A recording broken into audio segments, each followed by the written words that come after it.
Bermassa M dilemparkan vertikal ke atas dari titik O di atas tanah dengan kecepatan awal V0 sehingga mencapai ketinggian maksimum H. Benda kemudian jatuh dan melalui beberapa titik sebelum kembali mencapai tanah. Percepatan gravitasi di tempat itu adalah G.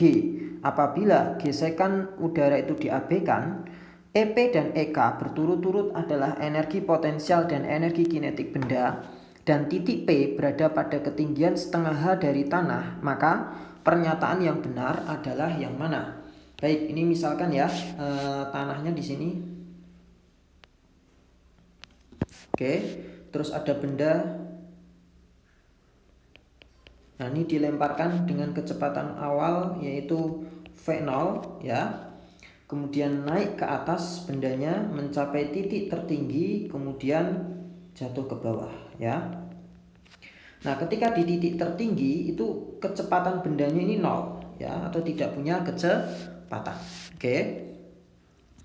Nah, dikatakan ya kalau percepatan gravitasinya itu G, nah ketinggian maksimumnya itu adalah H.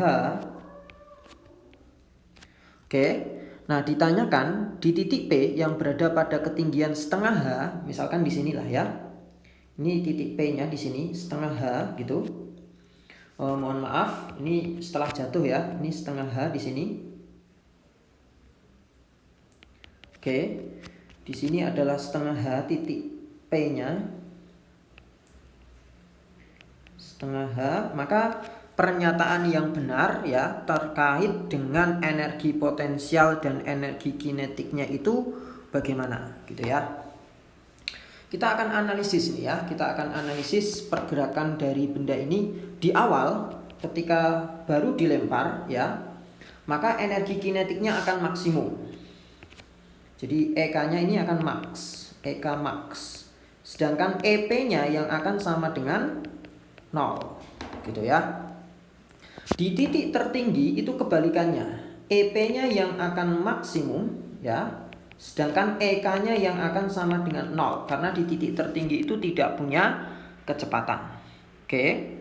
Nah, sekarang di titik tengah-tengah ya, atau setengah H, berarti energi potensialnya itu setengahnya ya dari energi potensial maksimum. Jadi di sini EP-nya itu setengah dari EP maksimum gitu, setengahnya, karena ketinggiannya juga setengahnya. Nah, berarti energi potensialnya itu kalau kita mulai dari awal sini, energi kinetiknya itu ya akan diubah sebagian menjadi energi potensial yang nilainya setengah energi potensial maksimum gitu. Berarti ya energi kinetiknya ada. Energi kinetiknya berapa ya? Sama dengan setengah EP max juga gitu ya. Jadi EK-nya juga setengah EP max gitu. Ya. Sehingga kalau ditotalkan nanti ya akan sama dengan EK max, tetap ini sama dengan di sini, atau sama dengan EP max gitu. Nah, jadi EK dan EP-nya nanti itu akan sama di tengah-tengah di situ gitu. Nah, begitu juga seterusnya ya. Ketika di sini posisinya setelah balik juga sama ya. EP-nya setengah EP max, EK-nya juga setengah EP max. Atau boleh setengah EK max juga, ini setengah EK max, itu juga boleh. Intinya EP dan EK-nya di situ sama nilainya ya. Di sini itu sama. EP sama dengan EK gitu. Oke, kita lihat mana pernyataan yang benar. Yang A. EK di titik P, ini P ya, titiknya di sini. Di tengah-tengah sini saya kasih garis gini. Ini titik P gitu. Di titik P ya, EK di titik P sama dengan EP di titik 0. Titik 0 itu awal di sini. Nah, jawabannya salah ya, jawabannya salah. Karena EK-nya ini sama dengan setengah EP max, atau boleh setengah EK max juga boleh gitu ya. Nah, EP-nya di sini kan 0 gitu ya. Jadi salah, pernyataan satunya atau A-nya salah.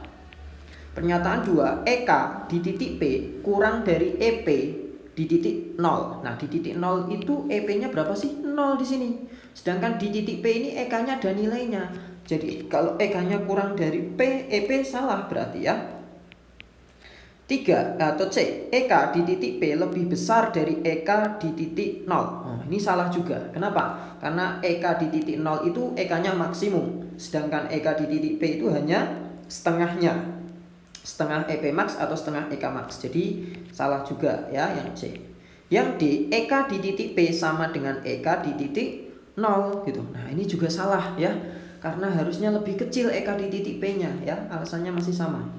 EK di titik P kurang dari EK di titik 0. Nah, inilah yang benar ya, karena EK di titik P itu setengah EK max atau setengah EP max, sedangkan di titik 0 itu EK-nya maksimum ya. Sehingga yang benar di sini adalah yang E. Sehingga jawabannya adalah E.